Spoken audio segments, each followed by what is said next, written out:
স্বপন সারাদিন গাধার মতো খেটে বাড়ি ফেরার পথে ভাবতে লাগলো, সারা দিন কত কষ্ট করি, যদি একটা মাটির ভাঁড় পেতাম যেটায় ভর্তি টাকা কড়ি থাকতো, তবে এই কষ্ট আর করতে হতো না। শুধু বসে বসে খেতাম আর রাজা বাদশার মতো হুকুম করতাম। কিন্তু এই পোড়া কপালে কিছুই লেখা নেই। হে কি, কোথাও কোনো নৌকা নেই কেন? নৌকার জন্য অপেক্ষা করতে করতে স্বপন অনেক সময় বসে রইল নদীর পাড়ে, কিন্তু নৌকা আর এলো না। এদিকে সন্ধ্যা নেমে আসলো। হঠাৎ আস্তে আস্তে একটা ধবধবে সাদা নৌকা এসে ভিড়ল পাড়ে। এ কি, এই নৌকাটা একা একা এখানে এলো কিভাবে? না, কাউকে তো দেখতে পাচ্ছি না।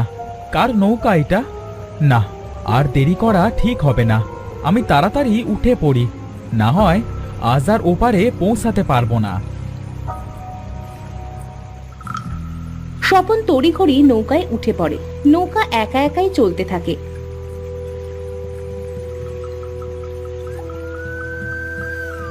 মাঝ নদীতে গিয়ে হঠাৎ স্বপন লক্ষ্য করে নৌকার পাশের একটা সাদা কাপড়ে জড়ানো কেউ শুয়ে আছে। ওরে বাপরে, এটা কি? শেষে কি ভূতের পাল্লায় পড়লাম নাকি রে? ওরে, কে আসিস? বাবা রে, আমারে বাঁচা! কে আসিস রে? ওরে মা রে, বাবা রে, মরে গেলাম রে! এই, তুই চেঁচাচ্ছিস কেন রে? হ্যাঁ? ওরে বাবা রে, ভূতে যে আবার কথা বলে! আমি এখন কি করি? আমি ভূত নই, আমি হলাম এই নৌকার যাত্রী। মানে, তা তুমি এই নৌকার যাত্রী হয়ে এমন ভূতের মতো শুয়ে সাদা কাপড় চাপা দিয়ে রেখেছো কেন? কারণ আমি লাশ, আমার মৃত্যু হয়েছে। আর আমি তোমায় একটি প্রশ্ন করব, সেই প্রশ্নের উত্তর দেওয়ার সুযোগ একবারই।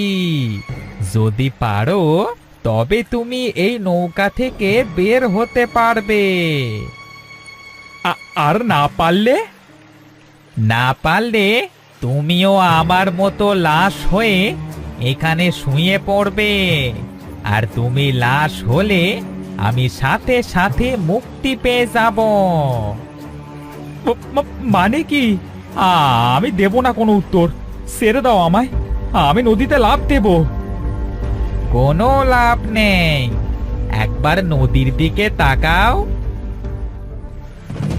স্বপন নিচে নদীর দিকে তাকাতেই অবাক হয়ে গেল। নদীতে লাল রঙের লক্ষ লক্ষ রাক্ষসে মাছ। এগুলো কি?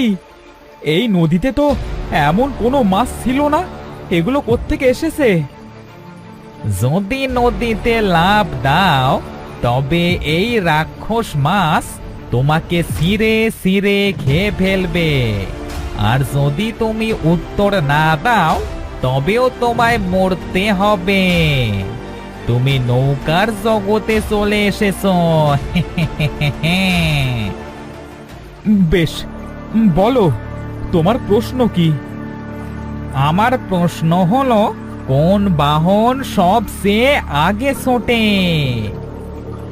এই রে, কোন বাহন আগে ছোটে?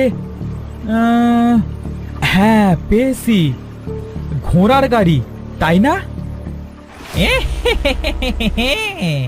এই প্রশ্নটা তোমার জীবন মরণের দড়ি ছিল।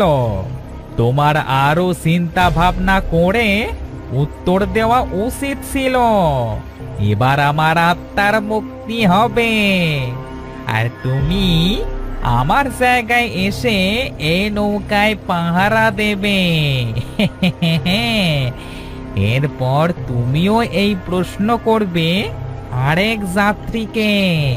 সঠিক উত্তর হলে নৌকা ধ্বংস হবে, আর ভুল উত্তর দিলে সে লাশ হবে। স্বপনের সামনে থাকা সাদা কাপড়ে পেঁচানো লাশটা উধাও হয়ে গেল, আর তার জায়গায় স্বপন লাশ হয়ে পড়ে রইল। কাঠুরে আর তার ছোট ছেলে কাঠ কেটে বাড়ি ফিরছিল।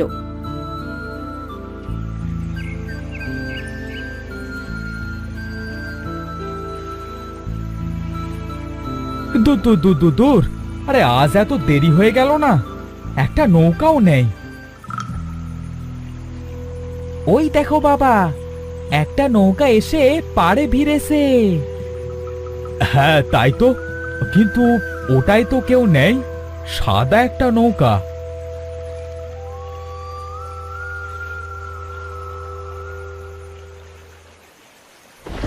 এই যা, বৃষ্টি শুরু হলো তো। এই খোকা, এই তাড়াতাড়ি উঠে আয়, উঠে আয়। কিন্তু বাবা, এটা কি ঠিক হবে, কান্নাকার নৌকা? আগে তো আয়, না হলে বৃষ্টিতে খুব ভিজবো। বেশ, চলো তবে।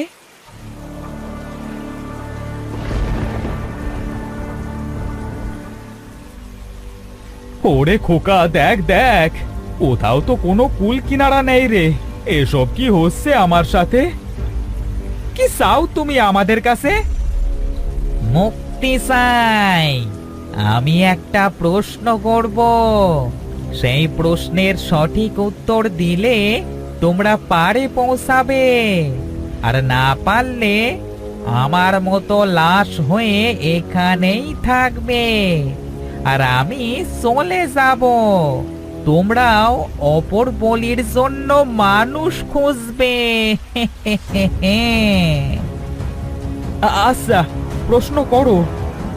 কি বলছিস খোকা? না পারলে আমরা লাশ হয়ে যাব যে? উত্তর না দিলে আমরা কোনোদিনই বেঁচে বাড়ি পৌঁছাতে পারবো না বাবা। লাশ, তুমি জিজ্ঞেস করো।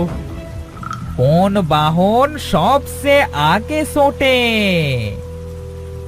এই রে, আমার তো মাথায় কিচ্ছু আসছে না। পেয়েছি, পৃথিবীতে সবচেয়ে দ্রুতগামী হলো সময়, তাই সময়ের বাহন সবচেয়ে আগে ছোটে। কি ঠিক বললাম তো? না, এটা হতে পারে না। সে উত্তর আমি দিতে পারিনি, সেটা তুমি দিতে পারো না। অসম্ভব। হ্যাঁ, আমি দিলাম, এবার আমাদের পারে পৌঁছে দাও। হ্যাঁ, আমার ছেলে তো পেরেছে তোমার প্রশ্নের উত্তর দিতে, তাই এবার আমাদের যেতে দাও। না, কোনো দিনই না। আমি তোমাদের মেরে ফেলবো, না হলে আমি ধ্বংস হয়ে যাব। কথা ছিল এমন প্রশ্ন করবার যেন কেউ না পারে। তবে রে বিশ্বাসঘাতক, এই নৌকা আমার কুড়ালের জোরে আজ ভেঙেই ফেলবো, যা হয় হোক।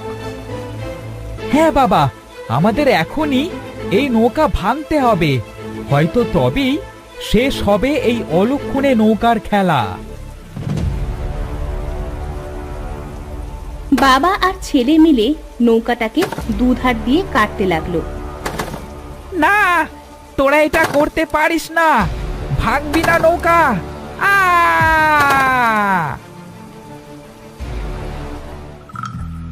সম্পূর্ণ নৌকা ভেঙে ফেলার পর তারা দেখলো তারা তাদের ছোট নদীতেই আছে। এরপর বাবা আর ছেলে সাঁতরে পাড়ে চলে এলো। হ্যাঁ, জোর বাঁচা বেঁচে গেছি রে বাবা, আজ যে কি হতো। চলো বাবা, এখন সেই অলক্ষণে নৌকা আর নেই, আমরা ভেঙে ফেলেছি।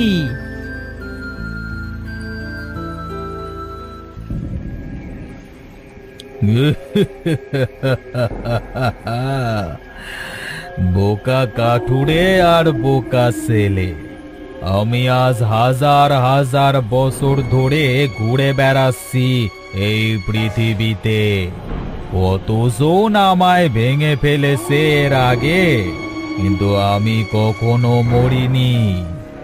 আমি তো অমর। নতুন লাশের খোঁজে আমি আবার বেরিয়ে পড়ব।